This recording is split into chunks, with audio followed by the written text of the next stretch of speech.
Clip number 1245۔ اس clip میں آپ قرآن پاک کی سورہ صافات کی آیت نمبر 16 سے 21 تک کی تلاوت، ترجمہ قرآن اور تفسیر قرآن صراط الجنان سماعت فرمائیں گے۔ بسم اللہ الرحمن الرحیم۔ ترجمہ: اللہ کے نام سے شروع جو نہایت مہربان رحمت والا ہے۔ اَإِذَا مِتْنَا وَكُنَّا تُرَابًا وَعِظَامًا أَإِنَّا لَمَبْعُوثُونَ أَوَآبَاؤُنَا الْأَوَّلُونَ قُلْ نَعَمْ وَأَنْتُمْ دَاخِرُونَ۔ ترجمہ: کیا جب ہم مر کر مٹی اور ہڈیاں ہو جائیں گے تو کیا ہم ضرور اٹھائے جائیں گے؟ اور کیا ہمارے اگلے باپ دادا بھی؟ تم فرماؤ ہاں، اور اس وقت تم ذلیل اور رسوا ہوگے۔ اِذَا مِتْنَا وَكُنَّا تُرَابًا وَعِظَامًا، کیا جب ہم مر کر مٹی اور ہڈیاں ہو جائیں گے؟ اس آیت اور اس کے بعد والی آیت میں کفار مکہ کا ایک سوال ذکر کیا گیا ہے کہ کیا ہمیں مرنے کے بعد دوبارہ ضرور زندہ کیا جائے گا، حالانکہ ہم تو مٹی ہو چکے ہوں گے اور ہماری صرف ہڈیاں باقی ہوں گی؟ اور کیا ہمارے اگلے باپ دادا کو بھی دوبارہ زندہ کیا جائے گا، حالانکہ انہیں مرے ہوئے ایک زمانہ گزر چکا ہے؟ کفار کے نزدیک چونکہ ان کے باپ دادا کا زندہ کیا جانا خود ان کے زندہ کیے جانے سے زیادہ بعید تھا، اس لیے انہوں نے یہ کہا، قل، تم فرماؤ۔ اللہ تعالیٰ نے اپنے حبیب علیہ الصلوۃ والسلام سے فرمایا کہ آپ ان کفار سے فرما دے کہ ہاں، تم سب دوبارہ زندہ کیے جاؤ گے، اور اس وقت تمہارا حال یہ ہوگا کہ تم ذلیل و رسوا ہوگے۔ فَإِنَّمَا هِيَ زَجْرَةٌ وَاحِدَةٌ فَإِذَا هُمْ يَنظُرُونَ وَقَالُوا يَا وَيْلَنَا هَذَا يَوْمُ الدِّينِ هَذَا يَوْمُ الْفَصْلِ الَّذِي كُنتُم بِهِ تُكَذِّبُونَ۔ ترجمہ: تو وہ تو ایک جھڑک ہی ہوگی تو جبھی وہ دیکھنے لگیں گے اور کہیں گے ہائے ہماری خرابی، یہ بدلے کا دن ہے، یہ وہ فیصلے کا دن ہے جسے تم جھٹلاتے تھے۔ فَإِنَّمَا هِيَ زَجْرَةٌ وَاحِدَةٌ، تو وہ تو ایک جھڑک ہی ہوگی۔ اس آیت اور اس کے بعد والی دو آیات کا خلاصہ یہ ہے کہ جب اللہ تعالیٰ دوبارہ زندہ کرنے کا ارادہ فرمائے گا تو وہ نفخہ ثانیہ کی ایک ہی ہولناک آواز ہوگی، اور وہ اسی وقت زندہ ہو کر اپنے افعال اور پیش آنے والے احوال دیکھنے لگیں گے اور کہیں گے ہائے ہماری خرابی۔ فرشتے ان سے کہیں گے کہ یہ انصاف کا دن ہے، یہ حساب و جزا کا دن ہے، اور یہ وہ فیصلے کا دن ہے جسے تم دنیا میں جھٹلاتے تھے۔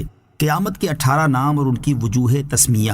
آیت نمبر 21 سے معلوم ہوا کہ قیامت کے بہت سے نام ہیں، اور یہ نام اس دن کے کاموں کے لحاظ سے ہیں۔ ان میں سے قرآن پاک میں ذکر کردہ کچھ نام یہاں مذکور ہیں۔ نمبر 1، قیامت کا دن قریب ہے، کیونکہ ہر وہ چیز جس کا آنا یقینی ہے وہ قریب ہے، اس اعتبار سے اسے یوم الآزفہ یعنی قریب آنے والا دن کہتے ہیں۔ نمبر 2، دنیا میں قیامت کے عذاب کی وعید سنائی گئی ہے، اس اعتبار سے اسے یوم الوعید یعنی عذاب کی وعید کا دن کہتے ہیں۔ نمبر 3، اس دن اللہ تعالیٰ سب کو دوبارہ زندہ فرمائے گا، اس لیے وہ یوم البعث یعنی مرنے کے بعد زندہ ہونے کا دن ہے۔ نمبر 4، اس دن لوگ اپنی قبروں سے نکلیں گے، اس لیے وہ یوم الخروج یعنی نکلنے کا دن ہے۔ نمبر 5، اس دن اللہ تعالیٰ سب لوگوں کو حشر کے میدان میں جمع فرمائے گا، اس لیے وہ یوم الجمع اور یوم الحشر یعنی جمع ہونے اور اکٹھا ہونے کا دن ہے۔ نمبر 6، اس دن تمام مخلوق حاضر ہوگی، اس لیے وہ یوم مشہود یعنی حاضری کا دن ہے۔ نمبر 7، اس دن تمام مخلوق کے اعمال کا حساب ہوگا، اس لیے وہ یوم الحساب یعنی حساب کا دن ہے۔ نمبر 8، اس دن بدلہ دیا جائے گا اور انصاف کیا جائے گا، لہٰذا وہ یوم الدین یعنی بدلے اور انصاف کا دن ہے۔ نمبر 9، دہشت، حساب اور جزا کے اعتبار سے وہ بڑا دن ہے، اس لیے اسے یوم عظیم یعنی بڑا دن کہتے ہیں۔ نمبر 10، اس دن لوگوں کا فیصلہ یا ان میں فاصلہ اور جدائی ہو جائے گی، اس لیے وہ یوم الفصل یعنی فیصلے یا فاصلے کا دن ہے۔ نمبر 11، قیامت کے دن چونکہ کفار کے لیے اصلاً کوئی بھلائی نہ ہوگی، اس اعتبار سے اسے یوم عقیم یعنی بانجھ دن کہتے ہیں۔